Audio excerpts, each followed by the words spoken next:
रात के 2 बज रहे थे और विराट मेघालय और असम बॉर्डर के बीच पड़ने वाली किश्नोई नदी को पार कर रहा था। दूर दूर तक अंधेरा छाया हुआ था। एक गहरे सन्नाटे ने किश्नोई नदी को घेर कर रखा हुआ था और उसी नदी के ऊपर काले बादल मंडरा रहे थे, जिन्हें देखकर ऐसा लग रहा था कि किसी भी पल वो बरसने वाले हैं। नदी में घुटनों तक पानी था जो धीमी रफ्तार के साथ बहे जा रहा था। विराट के एक हाथ में मोबाइल का टॉर्च था तो दूसरे हाथ में साइकिल का हैंडल। विराट पैदल पैदल मोबाइल के टॉर्च की रोशनी के सहारे नदी पार कर ही रहा था कि तभी उसका मोबाइल बजने लग जाता है। विराट फोन उठाते हुए कहता है, हाँ वन्ना बोलो। मोबाइल के अंदर से एक औरत की आवाज सुनाई देती है। कहाँ तक पहुंचे आप जी? किश्नोई नदी तक पहुंच गया हूँ वन्ना, बस ये किश्नोई नदी पार की और फिर मैं सीधे तुम्हारे पास। वन्ना की घबराते हुए आवाज सुनाई देती है। क्या कहा? किश्नोई नदी पार कर रहे हो आप? और नहीं तो क्या, अब तुम्हें तो पता ही है कि बंगला मुडा गांव से रोगंका मुचा गांव जाने का एकमात्र यही रास्ता है और वो भी नदी पार करके जाना पड़ता है। आपको इतनी रात में वापस नहीं आना चाहिए था, ग्रेवयार्ड कोठी में ही रुक जाना चाहिए था। आपको पता है ना नदी के पास वो घूमती है। विराट हैरानी के साथ पूछता है, वो घूमती है मतलब? आपको सब पता है पर फिर भी आप जानबूझकर ऐसा बोल रहे हैं ना? माँ जी ने बताया था ना कि नदी पार करते वक्त उसका नाम नहीं लेना चाहिए वरना वो सच में आ जाती है। वंदना, तुम भी ना कहाँ माँ की बातों में आ गई। लगता है माँ ने तुम्हें भी यक्षिणी की कहानी। विराट अपनी बात पूरी करता उससे पहले ही वंदना घबराते हुए कहती है, श्श, चुप हो जाओ जी। हे काली माँ, मेरे पति की रक्षा करना और अनजाने में इनसे जो अनर्थ हुआ है उसके लिए माफ कर देना। अब ये कभी उसका नाम नहीं लेंगे। विराट हंसते हुए कहता है, क्या वंदना, तुम भी ना, ये यक्षिणी वक्षिणी कुछ नहीं होती, समझी तुम? ये सब बस मनगढ़ंत बातें हैं जो गांव वालों ने बनाई है और कुछ नहीं। आप नहीं मानते तो मत मानिए, पर मैं तो मानती हूँ। आप ना जल्दी से आ जाइए बस। हाँ वन्ना, आ रहा हूँ, बस ये नदी तो पार कर लूं पहले। अच्छा मैं रखती हूँ। अरे ऐसे कैसे? तुम्हें नहीं लगता तुम कुछ भूल रही हो? मैं भूल रही हूँ? क्या भूल रही हूँ? यक्षिणी के बारे में याद रख सकती हो, लेकिन ये याद नहीं रख सकती कि आज हमारी शादी की सालगिरह है। गलती हो गई जी, माफ कीजिएगा। आपकी फिक्र में तो मैं भूल ही गई थी।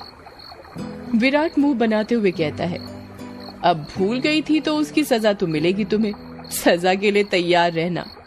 वन्ना प्यार से पूछती है, अच्छा तो क्या सजा देंगे आप? तुम्हारी सजा ये है कि तुम्हें आज रात भर जागना पड़ेगा। वन्ना शर्मा जाती है और शर्माते हुए कहती है, आप भी ना कैसी कैसी बातें करते हैं आप। अरे अपनी पत्नी से ऐसी बातें नहीं करूंगा तो किससे करूंगा? ठीक है, आ जाइए, मैं इंतजार कर रही हूँ आपका, जल्दी आना। वन्ना फोन कट कर देती है और विराट वापस से नदी पार करने लग जाता है।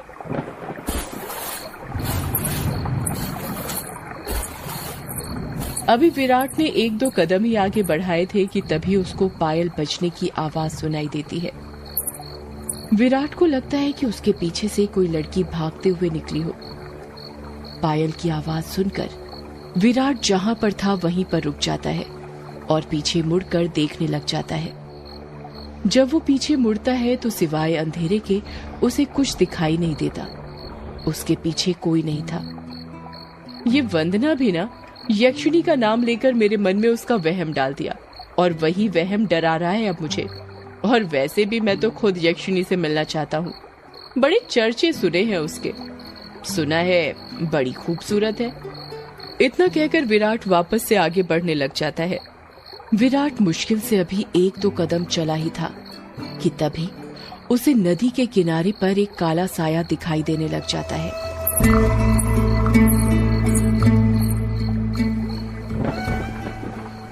उस काले साए को देखकर विराट के कदम अपने आप थम जाते हैं। साए को देखकर ऐसा लग रहा था कि जैसे वो विराट का ही इंतजार कर रहा था। काले साए के पास से पायल के बजने की आवाज और चमेली के फूल की खुशबू आ रही थी। विराट के हाथ पैर कपकपाने लग गए थे। विराट डरते हुए कहता है, कहीं वंदना की बात सच तो नहीं थी? ये यक्षिणी तो नहीं? विराट उस साए को देखकर इतना डर गया था कि उसका पूरा चेहरा पसीने से लथपथ हो गया था। विराट के हाथ पैर ठंडे पड़ गए थे। उसका दिल जोरों से धड़कने लग गया था। उसकी समझ में नहीं आ रहा था कि वो क्या करे। विराट डरते हुए कहता है, कौन है वहां पर? कोई जवाब नहीं आता है। सन्नाटा अभी भी छाया हुआ था। विराट अपने मोबाइल का टॉर्च उस काले साए पर मारने लग जाता है। जब उस टॉर्च की रोशनी उस काले साए पर पड़ती है तो विराट देखता है कि वो साया किसी और का नहीं बल्कि एक लड़की का था। नदी के किनारे पर एक बहुत ही खूबसूरत लड़की खड़ी थी, जिसकी उम्र करीब 24 साल और लंबाई 5 फीट 2 इंच थी। उसकी लंबी सी गर्दन, गुलाबी से होंठ, बाल खुले हुए जो उसकी कमर तक आते थे, उसका गोरा बदन और उसी गोरे बदन पर उसने काली साड़ी पहन रखी थी। वो लड़की किसी अप्सरा से कम नहीं लग रही थी। वो इतनी खूबसूरत थी कि कोई भी मर्द उसका रूप देखकर अपनी हदों को भूलकर उसकी बाहों में मदहोश होना चाहे। वो लड़की अपने हाथ से विराट को इशारा करते हुए अपने पास बुलाती है। उस लड़की को देखकर विराट भूल गया था कि यक्षिणी जैसी कोई चीज भी होती है। विराट अपनी साइकिल को वहीं पर छोड़ देता है और जल्दी जल्दी उस लड़की के पास जाने लग जाता है, जैसे उसके बदन में कोई आग लग गई हो। विराट उस लड़की के पास जाकर उससे धीरे से पूछता है, कौन हो तुम और यहाँ पर क्या कर रही हो? क्या नाम है तुम्हारा? लड़की अपने चेहरे पर मुस्कान लाते हुए कहती है, नाम में क्या रखा है? जो रखा है काम में रखा है। कैसा काम? लड़की विराट की आंखों में देखते हुए कहती है, वही काम जो तुम घर पर जाकर अपनी पत्नी के साथ करने वाले थे। तुम उसे आज रात भर जगाना चाहते थे ना? क्या तुम मुझे नहीं जगाओगे? उस लड़की की आंखों में एक नशा सा था, जिसे देखकर विराट सब कुछ भूल गया था। ऐसा लग रहा था जैसे वो उसके वश में आ गया हो। विराट भी उस लड़की की आंखों में देखते हुए कहता है, हाँ क्यों नहीं, मैं तुम्हें आज रात क्या कल परसों नरसों हमेशा जगा कर रखूंगा, कभी नहीं सोने दूंगा तुम्हें। इतना कहते ही विराट उस लड़की को अपने सीने से सटा लेता है और अगले ही पल दोनों नदी की रेत पर निर्वस्त्र पड़े हुए थे। दोनों के जिस्मों की गर्मी से रेत उनके शरीर पर चिपक गई थी। उस लड़की के बदन में से चमेली के फूलों की खुशबू आ रही थी। लड़की नीचे थी और विराट उसके ऊपर। विराट के माथे की पसीने की बूंद ये साफ जाहिर कर रही थी कि वो थक चुका था और उसके बदन की सारी ताकत खत्म होने वाली थी। पर उस लड़की का चेहरा देखकर ऐसा लग रहा था जैसे अभी कुछ हुआ ही नहीं था। उसके अंदर की प्यास अभी नहीं बुझी थी। विराट अपने चरमोत्कर्ष अवस्था में पहुंचने वाला था और कुछ ही पलों में वो उस लड़की के बदन पर ध्वस्त होने वाला था। तभी उसकी नजर उस लड़की के वक्ष पर पड़ती है और वो देखता है कि उस लड़की के वक्ष पर धीरे धीरे झुर्रियां आने लगी थी।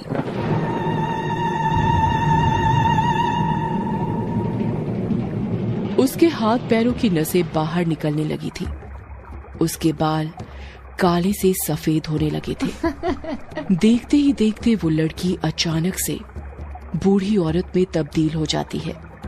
ये सब देखकर विराट की आंखें फटी की फटी रह गई थी। उसका गर्म बदन अचानक से ठंडा पड़ गया था।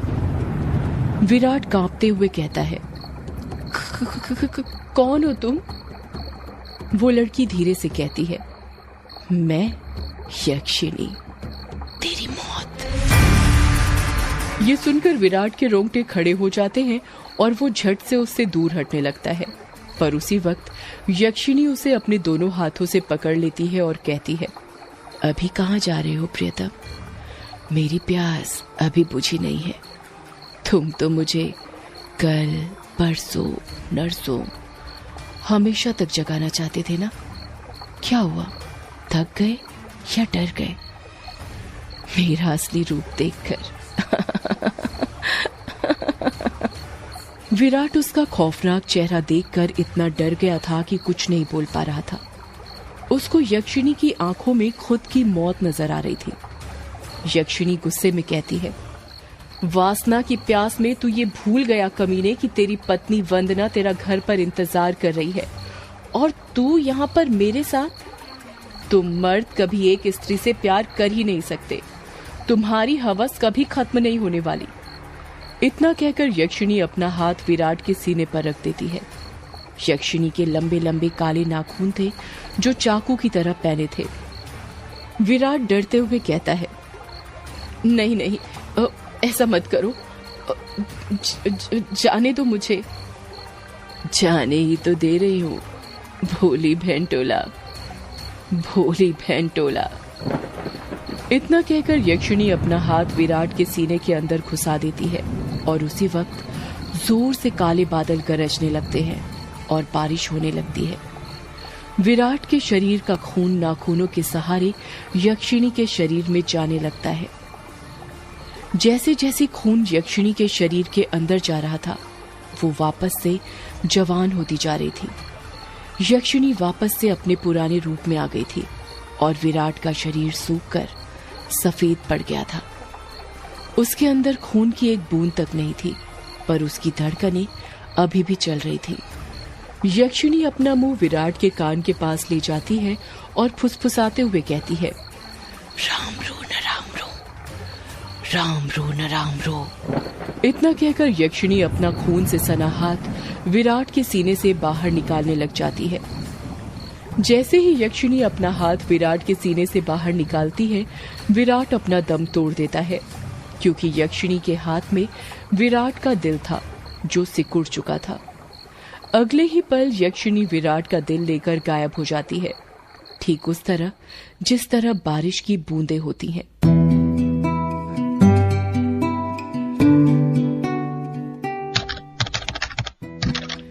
टाइपराइटर के बटन दबने की आवाज सुनाई दे रही थी।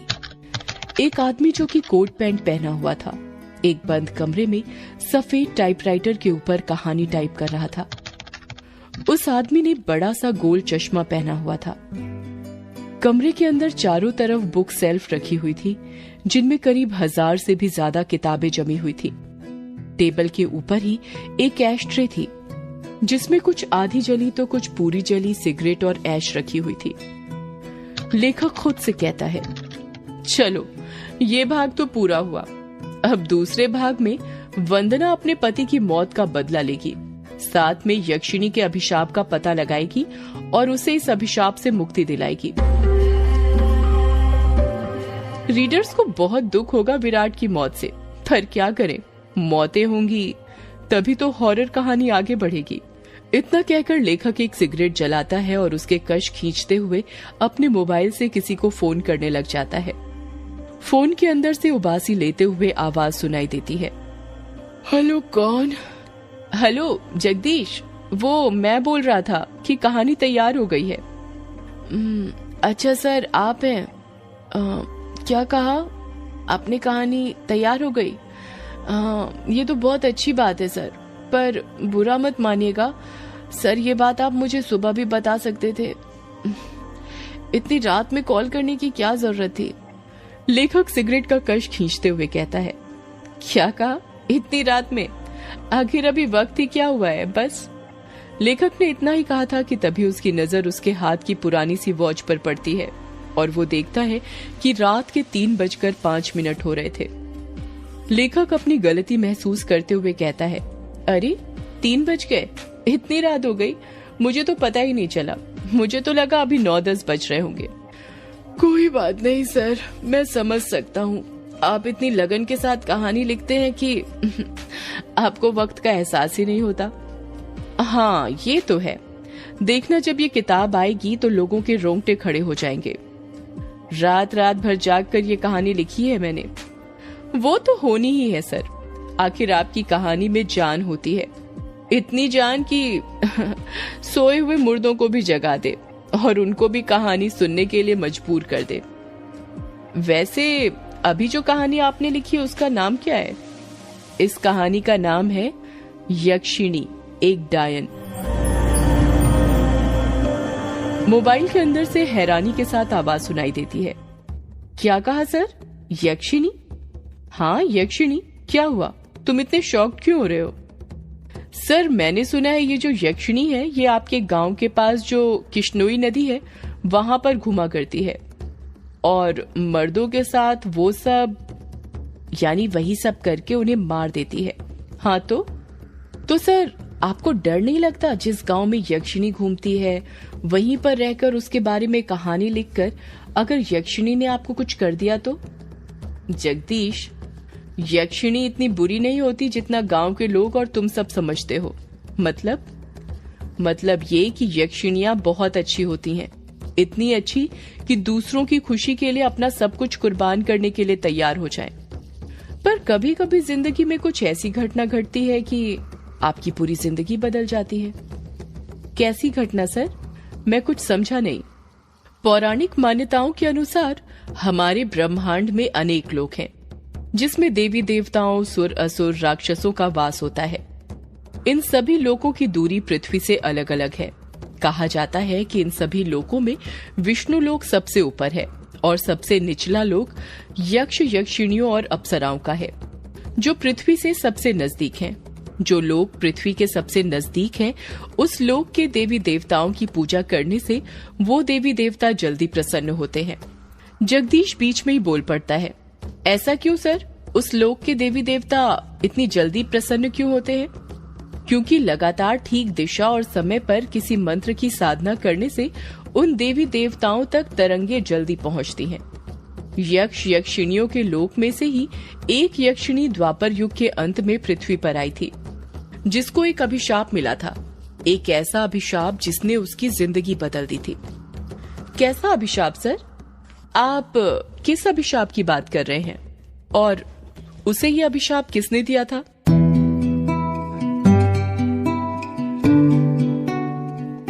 एक दूसरे लोक से पृथ्वी पर आई यक्षिणी को एक अभिशाप मिला था। आखिर क्या था वो अभिशाप और किसने दिया था? जानने के लिए सुनिए यक्षिणी एक डायन का अगला एपिसोड सिर्फ पॉकेट एफएम पर। सदियों से है पुरानी ये है यक्षिणी की कहानी। यक्षिणी एक आग है, यक्षिणी तेरा ख्वाब है।